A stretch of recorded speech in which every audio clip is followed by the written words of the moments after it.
اللہ تعالیٰ نے ارشاد فرمایا وَجَزَاءُ سَيِّئَةٌ کہ جو برائی کا بدلہ ہے وہ صرف برائی ہی ہے. سَيِّئَةٌ مِثْلُهَا وَجَزَاءُ سَيِّئَةٍ جو برائی ہے اس کا جو بدلہ ہے سَيِّئَةٌ مِثْلُهَا کہ جتنی کسی نے آپ کے ساتھ برائی کی ہے آپ اس کے ساتھ اتنی کر لیں. اگر کسی نے آپ کو ایک تھپڑ مارا ہے تو بدلہ کیا ہے کہ آپ اس کو ایک تھپڑ مار لیں. ہمارے ہاں بالعموم جو لڑائیاں ہوتی ہیں اگر کسی شخص نے ایک تھپڑ مار دیا ہے تو پھر وہ ہم فون نکالتے ہیں جیبوں سے، بلائیں جی ہم بندے لے کے آ رہے ہیں اور جناب ہتھیار اٹھا کے لائیں. اب لڑائی ہے صرف ایک تھپڑ کی کہ ایک شخص نے ایک تھپڑ مار دیا کسی کو کسی بات پہ غصے کی وجہ سے. اب اسلام کیا درس دے رہا ہے کہ آپ اگر بدلہ لینے پہ ہی بضد ہیں تو آپ اس کو ایک تھپڑ مار لیں. آپ مجھے بتائیں کیا ہمارے معاشرے میں ایسا ہوتا ہے کہ کسی نے ایک تھپڑ مارا ہو تو بدلے میں ہم نے اس کو ایک تھپڑ سے ہی گزارا کر لیا ہو؟ یہ ہمارے ہاں سینکڑوں اس طرح کی مثالیں ہیں.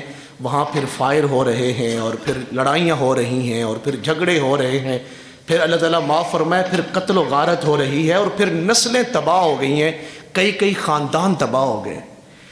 میں بذات خود ایسے علاقوں میں گیا ہوں جہاں مجھے دکھائے گئے کہ یہ سارے گھر جو ہیں یا یہ جو سارا محلہ ہے یہ اس لیے خالی پڑا ہوا ہے کہ یہ دشمنیوں کی زد میں آ گیا، دشمنیوں کی زد میں آیا اور پورے خاندان تباہ ہو گئے.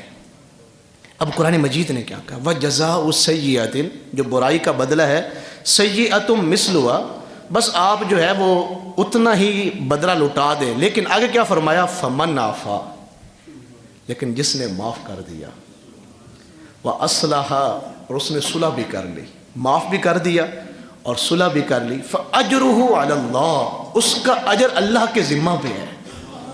اللہ تعالیٰ اپنی جناب سے اسی اجر عطا فرمائے گا کس کو؟ جس نے معاف کر دیا. اور پھر کیا فرمایا اِنَّهُ لَا يُحِبُّ الظَّالِمِينَ اللہ تعالیٰ کبھی بھی ظلم کرنے والوں سے محبت نہیں فرماتا. یعنی کبھی ایسا نہیں ہو سکتا کہ کسی نے ایک تھپڑ مارا ہے اور آپ نے 10 دوست بلا کے یا سب رشتہ داروں کو بلا کے اس کو جو ہے وہ بہت زیادہ مار دیا ہے.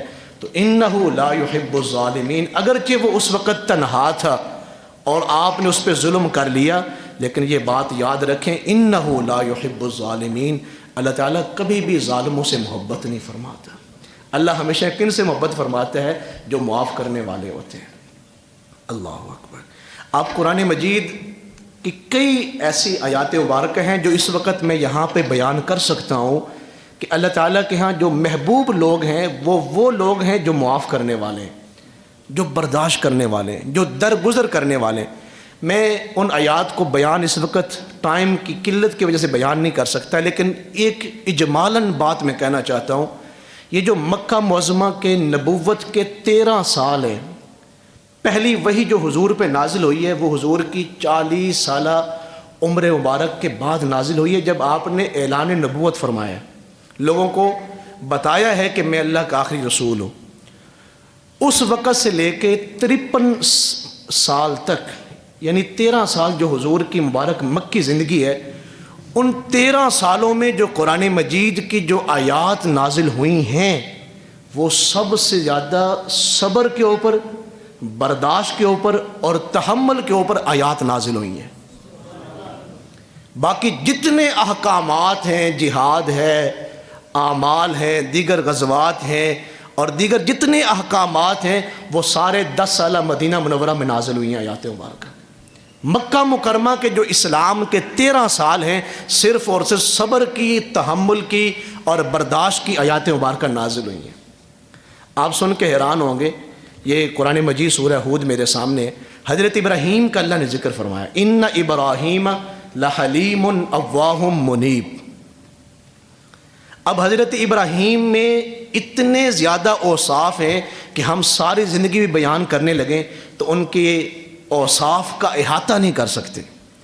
لیکن قرآن مجید میں اللہ تعالیٰ نے حضرت ابراہیم کے کچھ اوصاف کو بیان فرمایا، ان کی صفتوں کو بیان فرمایا. حالانکہ صفتیں تو بہت زیادہ ہیں سیدنا ابراہیم میں، جن کے خاندان سے حضور تشریف لائے ہوں وہ کتنے عظیم ہوں گے اوصاف کے لحاظ سے، اور ان کا ذکر اکثر آپ سنتے بھی ہیں۔ تو ان ابراہیم، صفت کون سی اللہ نے بیان فرمائی؟ بے شک جو میرے ابراہیم ہیں، لحلیم، وہ بہت زیادہ تحمل والے ہیں، وہ بہت زیادہ برداشت والے ہیں۔